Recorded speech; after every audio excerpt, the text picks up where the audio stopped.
Lucas et Diablo sont en pleine séance de peinture.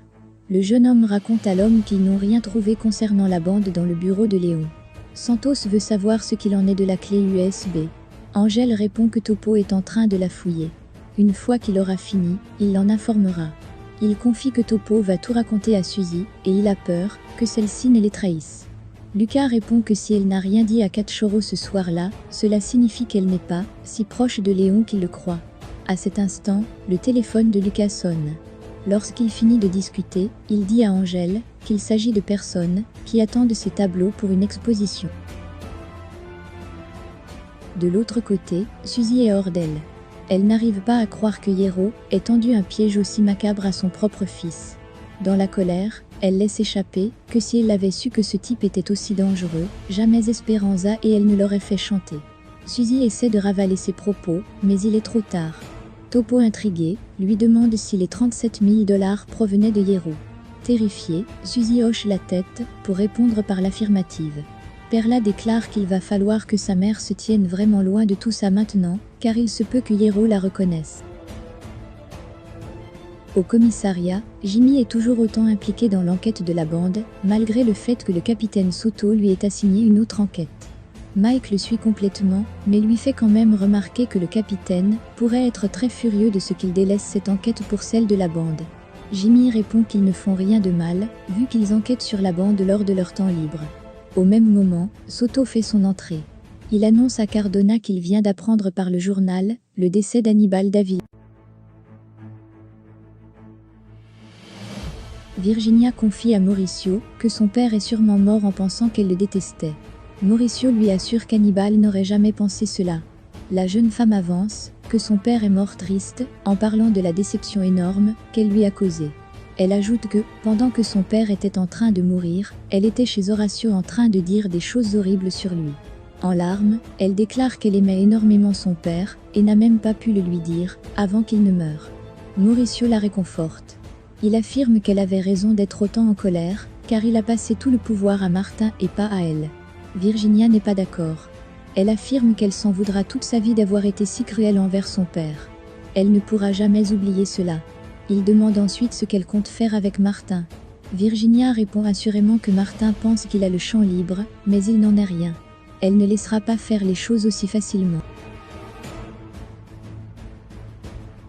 Pendant que tout le monde pleure Hannibal, Martin révèle à son frère qu'il est en train de créer des relations avec des personnalités publiques très influentes, présentes dans la salle.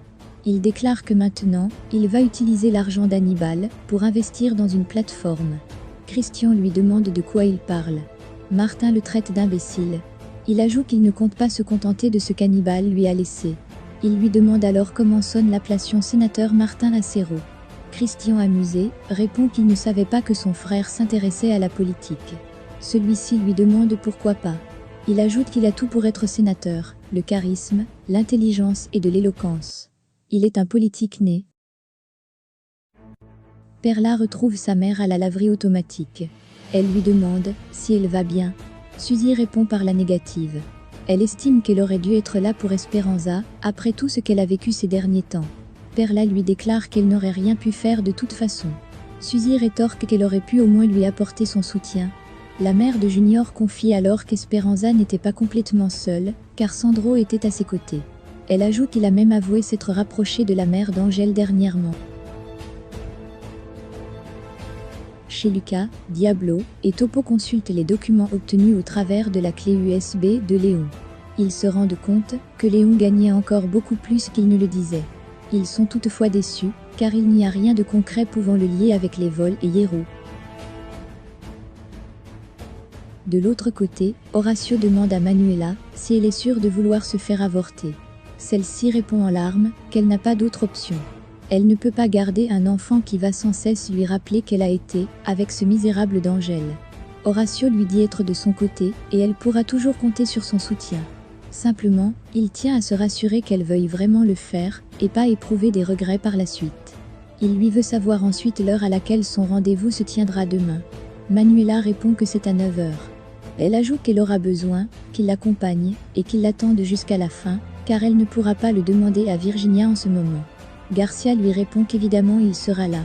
Il ne pourrait pas la laisser seule dans un moment pareil. Angèle, qu'il leur faut plus de preuves. Et pour cela, ils vont devoir s'introduire dans l'appartement de Léon. Topo répond qu'il pourrait effectivement trouver ce qu'il cherche, mais cela ne va pas être facile de s'y introduire, comme ce fut le cas pour son bureau. Angèle dit le savoir. Il ajoute qu'ils n'ont pas le choix, car il leur faut des preuves irréfutables de ce que Léon magouille avec Martin Acero. Topo est d'accord.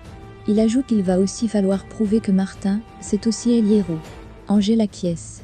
Il ajoute que c'est pour cela qu'il leur faut des preuves, sinon jamais la police ne le croira. Au même instant, Lucas rentre dans l'appartement complètement perturbé. Angèle, inquiet, lui demande ce qu'il se passe. Santos lui tend le journal et lui apprend le décès du père de Manuela. Il précise que son deuil a même lieu actuellement. Diablo est sidéré. Il déclare que Manuela doit être complètement anéantie. Il demande où se passe cette cérémonie, car il doit y aller. Topo, interloqué, répond qu'il ne parle pas sérieusement. Diablo affirme que si. Lucas, en colère, lui demande de ne pas s'exposer de la sorte. Angèle hurle qu'il ira, même s'il doit rester au loin, car il veut être là pour Manuela. Marina est chez son médecin. Il lui demande si elle va bien, si elle n'a pas d'effets secondaires. La jeune femme répond par la négative. Le médecin affirme que dans ce cas, il n'a pas besoin d'augmenter la dose. Il déclare qu'il n'arrive pas à réaliser sa transformation. Marina, triste, répond qu'elle aimerait bien voir une photo d'avant. Le médecin le lui déconseille, car cela ne sert plus à rien. Marina répond qu'elle en a besoin, car cela lui rappelle son passé et toutes les souffrances qu'elle a traversées. L'homme la réconforte et lui dit au revoir. Marina le remercie et quitte les lieux. Une fois seule, le médecin ouvre le dossier de Marina. On peut y lire qu'avant, elle était de sexe masculin et se nommait Mario Suarez. Tout le monde s'est déporté à l'extérieur pour les obsèques d'Hannibal. Cardona arrive à ce moment-là. Il présente ses condoléances à la famille. Puis, il demande à Virginia s'ils peuvent parler. Mauricio essaie de s'y opposer, mais Virginia suit Jimmy à part. Christian fait remarquer la présence de Cardona à son frère. Cela attire l'attention de Gracila, qui demande qui il est. Martin répond que c'est le détective qui enquête sur le vol de la vente aux enchères d'Hannibal. Sa mère veut savoir ce qu'il vient faire là. Martin répond qu'il sort avec Virginia. Graciela trouve cela scandaleux. Jimmy déclare à Virginia qu'il l'a lu dans le journal et il est venu de suite. Il lui demande comment elle va. Virginia répond qu'elle va mal, très mal. À cet instant, Angèle arrive aussi sur les lieux. Triste, il observe Manuela de loin. Il aperçoit également Jimmy discutant avec Virginia. Celle-ci déclare à Jimmy que son père est mort par sa faute. Cardona lui demande de ne pas parler ainsi. Virginia hurle que tout le monde essaie de la persuader du contraire, mais elle sait très bien que c'est la réalité. Jimmy, meurtri, veut la prendre dans ses bras. Virginia l'arrête net en lui demandant de ne pas la toucher. Elle affirme que c'est à cause de lui que son père est mort. Si elle ne l'avait pas rencontré, jamais elle ne se serait confrontée à son père. Elle aurait été à la tête du conglomérat, et peut-être que son père serait encore en vie aujourd'hui. Jimmy lui fait remarquer qu'Hannibal avait un cancer, il était condamné à mourir. Virginia hurle que c'est vrai, mais leur confrontation a accéléré le processus. Martin arrive à cet instant. Il déclare à Jimmy qu'il ne devrait pas être là. Cardona répond qu'il est juste venu présenter ses condoléances à la famille. Virginia crie qu'elle n'en a pas besoin, encore moins venant de lui. Martin veut raccompagner Virginia, mais elle le rejette et quitte les lieux. La réceptionniste donne quelques dernières recommandations à Marina et lui donne rendez-vous l'année prochaine. Lorsque Suarez quitte les lieux, des hommes patientant dans le hall la déshabillent du regard. L'un d'eux, visiblement efféminé, se lève et se dirige dans le bureau du médecin. Une fois sur place, il lui demande si la femme qui vient de sortir est une de ses patientes. Le médecin répond par l'affirmative. Il ajoute que c'est l'un de ses meilleurs résultats. Le jeune homme est ravi. Le prêtre termine sa messe en l'honneur d'Hannibal. Il se dirige ensuite vers la famille et leur présente ses condoléances. De loin, Angèle observe tout. Il est au bord des larmes. Par la suite, Horacio discute avec Christian dans leur coin. Garcia le reproche de n'avoir toujours rien dit à Martin et sa mère. Christian répond qu'il allait le faire, mais la mort d'Hannibal l'en a empêché. Horacio dit ne pas voir le rapport. Christian déclare qu'Hannibal était comme un père pour Martin, et il en est affecté. Il ne pouvait pas en rajouter. Horatio estime que Christian cherche juste des excuses. Acero répond par la négative. Il ajoute que tout ce qu'il souhaite le plus au monde, c'est de vivre pleinement leur relation au grand jour. Horatio répond que c'est pareil pour lui. Il a envie d'être libre de l'embrasser, lui donner des baisers quand il veut. Christian ému répond que lui aussi. Il lui caresse lentement le bras et finit par lui tenir les mains. Au même moment, Nina arrive en toute hâte sur les lieux de l'enterrement. Elle tombe sur cette scène déroutante et est complètement choquée. Christian, en la voyant, lâche immédiatement les mains d'Horatio. Il balbutie en se confondant en explications, mais n'y parvient pas. Il déclare à Nina que ce n'est pas ce qu'elle croit. Celle-ci lui demande ce que c'est alors.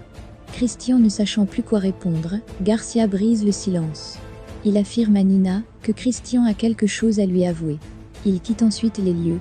Le frère de Martin, gêné, propose à Nina d'aller prendre un café. Lucas s'est rendu dans la galerie où seront exposés ses tableaux. La responsable lui déclare qu'elle a déjà besoin de tous ses tableaux au complet. Santos répond qu'il pensait qu'elle allait proroger la date de l'exposition pour qu'il ait le temps de tout terminer. La dame répond qu'elle ne peut pas, car elle ne veut pas décevoir tous ces gens qui attendent depuis. À ce moment-là, Mike et Jimmy font leur entrée dans la galerie. Ils se dirigent vers la dame et Santos. Jimmy se présente et présente Mike. Ils déclarent qu'ils sont là pour une enquête et aimeraient poser quelques questions. La dame répond qu'elle n'a pas beaucoup de temps. Jimmy lui assure que cela ne prendra que quelques minutes. Lucas dit à la dame qu'il n'y a pas de problème en ce qui le concerne. Il peut attendre. Il se met donc à l'écart. Jimmy montre donc une photo d'Angèle à la dame et lui demande si elle l'a déjà vue. La femme répond que des centaines de personnes assistent souvent à ces expositions et elle ne saurait dire avec certitude si ce jeune homme est déjà venu ou pas. Lucas écoute toute la conversation de loin. La dame termine en disant que si jamais elle le voit, elle leur fera signe. Topo accompagne Angèle dans un endroit sombre. Angèle déclare que c'est l'endroit parfait. Topo lui demande s'il est sûr de ce qu'il va faire. Diablo répond qu'il a besoin de parler à Manuela et c'est le moyen le plus efficace qu'il a trouvé. Il demande à son ami de faire le guet.